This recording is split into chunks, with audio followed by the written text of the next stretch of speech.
আমি ভি লিখো হয়নে হয় ভি আজি আমি ভিটো অকন বেলেগকে লিখিম দেই আমি প্ৰথমতে এনেকে অকমান দীঘল কৰি ভি দিলো হয়নে এতিয়া চাব মই ভিটো পা কি কৰিম দেই এইটো ইয়াৰ পৰা এনেকে টানিলো নে এনেকে টানি দিলো আৰু এনেকে টানি দিলো কি হ'ল এইটো ক হ'ল হয়নে আকৌ চাবা দেই এইটো এনেকে টানি অকমান দীঘল কৰি দিলো হয়নে আৰু ইয়াৰ পৰা ইয়ালে লগাই দিলো অকমান দীঘলকে লগাই দিলো হয়নে আৰু এটা টানি দিলো আৰু এটা দি দিলো এটা কি হ'ল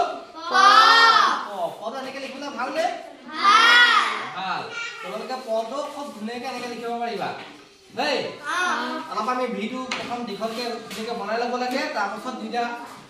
আগ জইন কৰি দিব লাগে তাৰপিছত আমাৰ পদ ধুনীয়াকে আমি লিখিব পাৰিম